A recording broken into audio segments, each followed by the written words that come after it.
You are 30 years old and just realized you're broke. Not the fun kind of broke where you are 23, eating ramen as part of some quirky phase, calling it finding yourself. No, the real kind of broke where your high school friends are buying homes, and you are doing everything you can to avoid looking your landlord in the eye because your rent is overdue again. Now, here is what makes this moment especially terrifying. You are old enough to understand compound interest, but still feel like you should have more time. You are scrolling through financial advice that says invest in index funds, but your checking account only has $43. The numbers just don't add up, and every birthday feels like a countdown you can't stop. But here is the truth nobody talks about. The reason you are broke at 30 is not because of small things like your daily coffee or Netflix subscriptions. Those are not the problem. The problem is you are playing a game where the rules were changed 15 years ago. Let me show you what I mean with actual numbers, because this is where it gets frustrating. Back in 1990, the median home price in America was about 2.9 times the median household income. By 2010, it climbed to around 3.6 times. And in 2026, we're at 5.8 times. Your parents bought their first home on a salary that would barely cover your rent today. They entered the job market when a bachelor's degree was a golden ticket. Today, it's the baseline requirement for an entry-level job that pays $58,000. But don't be fooled by that number, adjusted for inflation and housing costs. That $58,000 has about the same buying power as $28,000 did in 1990. You're making middle-class money, but living a life that feels more like poverty. Boomers love to talk about pulling yourself up by your bootstraps. But they were wearing $12 boots in an economy where even entry-level jobs came with pensions. You're wearing $200 boots that you financed because you need them for the 3 different interviews. So when some financial guru tells you that you're broke because of a lack of discipline, but here's the truth. You are not broke. You are not undisciplined. You're playing a game where the deck is stacked against you, and everyone else is pretending the game is fair. Your 20s were supposed to be about figuring things out, making mistakes, maybe even traveling. But instead, you probably spent those years just trying to survive an economy that treats your labor like a commodity. The student loans that were supposed to lift you up became an anchor around your neck. The side hustle you started because your job didn't pay enough became your second job. You are not lazy, you are exhausted. And now at 30, you're looking at your bank account, wondering how you're supposed to catch up when it feels like the treadmill just keeps speeding up. But let's talk about why 30 is actually the perfect age for this wake-up call, because this is where the story changes. Your 20s were about learning. You learned which jobs you hate and how to invest, which relationships don't work, and probably that buying shares at 2 a.m. is a terrible idea. But your 30s. This is your earning decade. Now you have the experience to make a real impact, and you still have time to let compound interest do its work.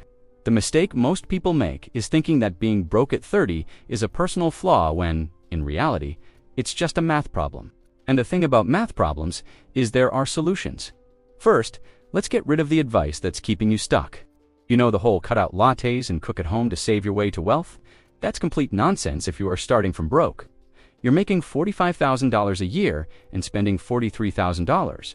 Saving an extra $2,000 isn't going to change your life. It might make February a little less stressful, but it's not building wealth. When you're broke at 30, you don't have a spending problem. You have an income problem. Traditional financial advice assumes you have extra money to optimize. But if you are living paycheck to paycheck, there's nothing to optimize. You need more money coming in, period. Now, this is where some Dave Ramsey fans might start typing angry comments. So let me be clear.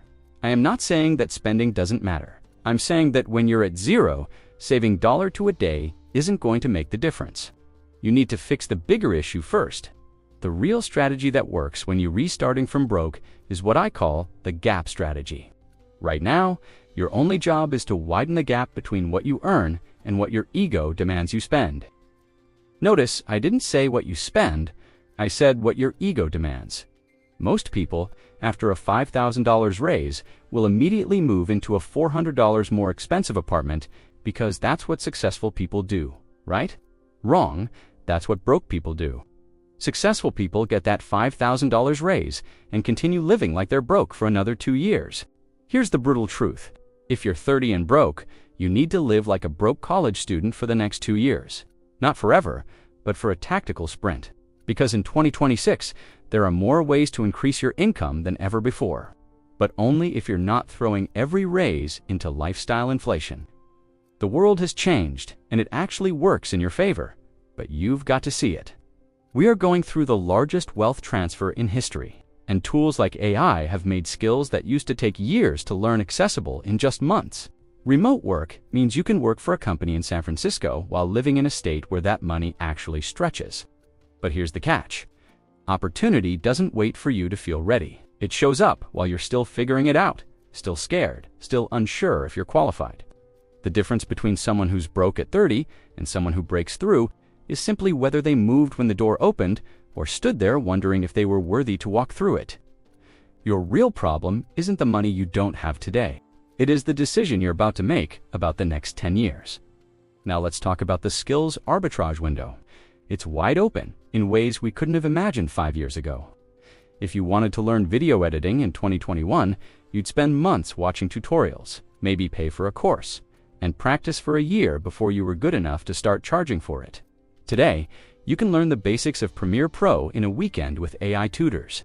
Get personalized feedback and use AI tools to handle the boring parts, while you focus on the creative work clients actually pay for. The skill acquisition timeline has collapsed. What once took 18 months now takes about 6 weeks if you focus. But here is the mistake. People learn the skill, then try to compete with people who've been doing it for a decade. Wrong move. You're not trying to be the best video editor in the world. You're retrying to be the best video editor that a local real estate agent or small business owner can afford. And that's a game you can win in just 90 days. I know someone who went from being a broke bartender to making $6,800 a month editing videos for local businesses. She charged $400 per video, made 20 videos a month, and it took her 3 hours per video once she got her system down. It worked because she wasn't trying to compete with the $5,000 per video people.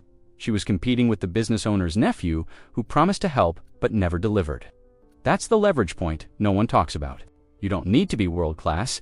You need to be reliable and competent in a market that's desperate for exactly that. Now, let's talk about something else. Geography.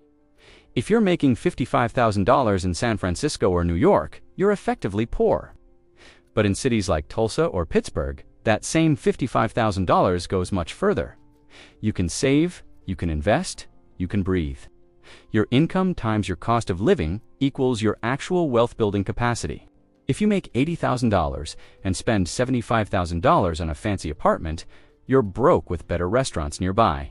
If you make $60,000 and spend $35,000, you're winning. Ego is expensive. Freedom is cheap. So if you're 30 and broke, don't panic and don't personalize it. This isn't the end of your story. It's the chapter where you stop blaming yourself for a rigged game and start playing it smarter. You don't need a perfect plan. You don't need motivation.